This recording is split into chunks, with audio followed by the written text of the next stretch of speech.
hari ini kita telah menyatukan semula refresh untuk tahun 2026 kesatuan ekonomi lah kita, sebab kita nak kembangkan ke rantau ASEAN kan, dan seterusnya lah worldwide insya-Allah.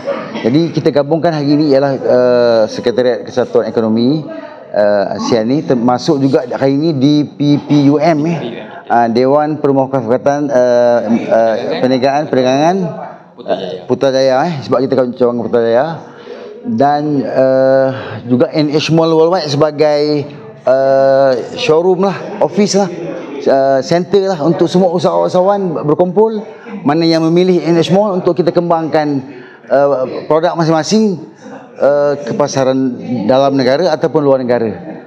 NH Mall ni gabungan usahawan, gabungan NGO. Jadi kita ni, saya boleh bercakap, Cik Wan sini boleh bercakap, dia punya NGO dia, Synergy College, Synergy sebagainya, dan juga lain-lain punya usahawan boleh bercakap atas nama platform kesatuan ekonomi kita ni di office NH Mall Worldwide, gitu maksudnya. Jadi dia, dan kemudian pula katalah usahawan tu di bidang pakaian, dia boleh pergi kepada kita punya butik lah, busana lah, pakaian lah. Yang NGO dia bukan saja produk tapi servis. Apa servis yang kita buat, travel ke dan sebagainya. Jadi apa saja bidang ekonomi IKS, cuma industri berat kita tak berani nak join lagi, tapi silakanlah untuk join. Tapi untuk IKS pun dah saya rasa kita sama-sama bangunkan, walaupun ada juga entiti lain, NGO lain yang buat benda yang sama, tapi masing-masing biar ramai lebih baiklah. Jadi usahawan ni boleh memilih mana satu platform yang boleh dipasarkan produknya secara berjamaah lah istilahnya, secara berkumpulan. Masing-masing mempunyai idea masing-masing, platform masing-masing, boleh memilih. Jadi artinya masuk kesatuan one stop center, anak muda one stop center untuk usahawan. Sekarang ni kita tak mahu kenakan yuran, sebab kadang-kadang yuran dah bayar, itu sana bayar yuran, sini yuran, akhirnya tak jadi kerja, tak jadi apa-apa, tak dapat benefit apa-apa pun.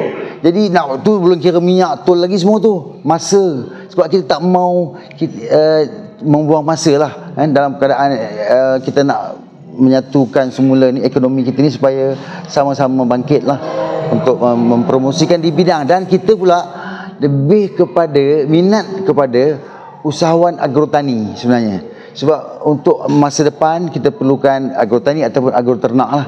Jadi okey, masing-masing usahawan yang meletakkan produk, dia tak payah bayar sewa kedai, dia cuma kita ambil komisen, dia bagi kat kita berapa persen. Kita sebagai konsultan bisnes ni, kita ada konsultan nanti yang akan cadangkan bisnes ni, produk ini, servis ini apa yang terbaik, media mana, pasaran di mana. Jadi maksudnya one stop center untuk membincangkan bagaimana usahawan boleh menggerakkan, boleh berdaya maju dan tidak tertipu dan tidak terkena dengan skema.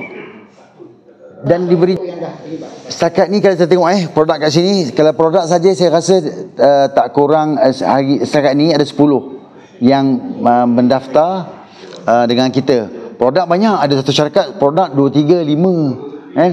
Tapi hari ni kita tunjukkanlah mana produk yang terbaik kan. Bukan semua kita nak longgok, tak mampu kita nak handle semua. Kita pilih, kita saring. Sebab tu dalam kita punya poster kita akan pamerkan showroom produk-produk terpilih. Sasaran sasaran kita untuk 2026 tahun baru ni kita sasarkan 1000 dulu untuk permulaan usahawan sekitar. Sebenarnya kita nak bantu orang terdekat dulu. Tetapi kalau ada dari KL ke Seremban ke nak masuk pun boleh, kita tak ada halangan. Tapi tekad kita kalau boleh nak bantu dulu warga Putrajaya dan penduduk sekitar untuk sama-sama di dalam perjuangan inilah. Okey.